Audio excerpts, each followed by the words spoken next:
start something. You feel me? When we not on no negativity from now on, man. We not doing that. I'm just here to be positive, and I don't speak on anything negative, you know. So that's the new wave. That's what we going forward with. Anything negative, we not talking about it. We not judging the Browns for the decision. That's entirely a football move. Yeah, I think whatever Kevin Stefanski says is fair because it's Kevin Stefanski's team and it's his process. I also think it's extremely obvious that Kevin Stefanski doesn't mess with Shedeur Sanders the way the outside public believes that he should. When you think about this process, it feels that Kevin Stefanski wasn't ready to draft Shedeur Sanders, and then upon drafting him, he didn't put a plan in place to handle the person. You have to understand with Shedeur Sanders is going to come more media attention, more scrutiny. He's going to be treated unlike anything else in that locker room or anything else we see in the league. From the moment he entered the league, this rookie quarterback has been under constant scrutiny. But the conversation has now shifted away from questions about Shedeur Sanders' ability or leadership and towards those tasked with supporting him. Speaking on national television, Ryan Clark suggested that head coach Kevin Stefanski may never have truly believed in Sanders from the outset, a claim delivered with striking bluntness that visibly caught the attention of the studio panel and added a new layer of tension to the ongoing discussion surrounding how the young quarterback has been handled. Right there starving and waiting for an opportunity. So I looked at it like that, and I just said to myself, okay, but that's how it goes. You know, Joe Flacco's a veteran. You know, Kevin Stefanski, you know, knows what he's doing as a coach, etc. But then something like this happens. We're supposed to sit here and believe that Bailey Zappi is a guy that's the QB2 on this squad. Really, that's what we're doing now. I just find that to be a bit fishy. And so, you know, Dylan Gabriel obviously is your QB1. He's a guy that has earned the opportunity to do that. Mina pointed out last week, accurately so, he had a better performance in the preseason than Shedeur Sanders did. I get that part.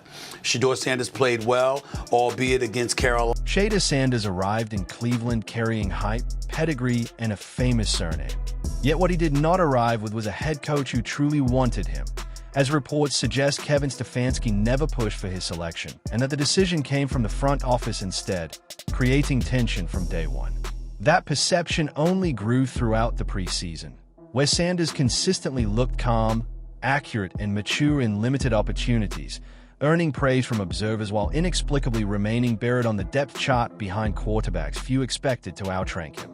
According to Ryan Clark, this was never about on-field competition, but about internal politics, with Stefanski attempting to maintain control in a fragile locker room by limiting the influence of a player who naturally draws attention.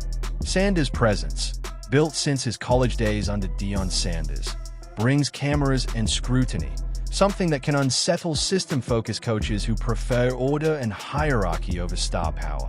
Stephen A. Smith echoed that frustration, questioning how a quarterback with Sanders' ability to handle pressure and stretch defenses could be left sidelined in favor of less dynamic options. While Dan Orlovsky suggested the team might be shielding him from early pressure, an explanation Clark firmly rejected, reinforcing the belief that this situation was about control rather than capability.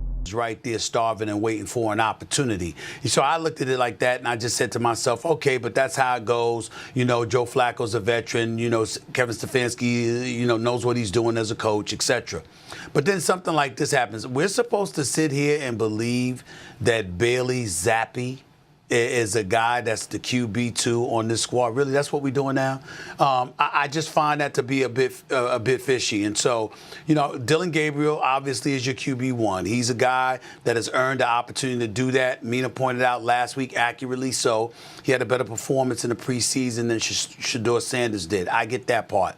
Shedeur Sanders played well, albeit against... The debate has shifted from whether Shedeur Sanders is being protected to whether he is being deliberately hidden, because genuine development does not involve keeping a talented rookie buried on the depth chart while others receive meaningful representatives.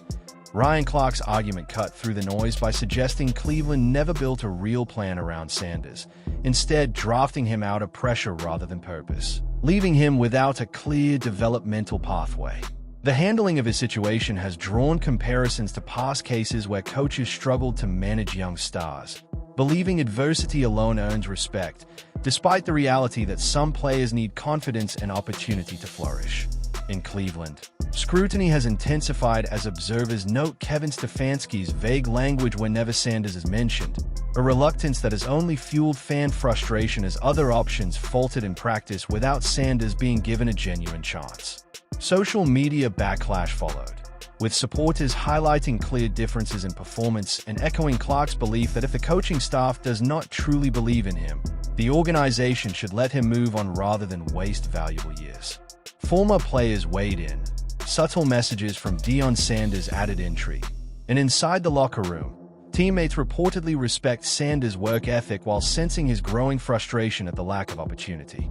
As speculation grows about potential trade destinations and the risk of a divided locker room looms, the situation underscores a larger reality that modern quarterbacks are not just system pieces but franchise leaders, and any coach unwilling to adapt to that shift risks losing credibility, unity, and ultimately games, because once Sanders finds a team willing to empower him, many believe his ability, composure, and readiness. Let the week play out, make a decision later on that.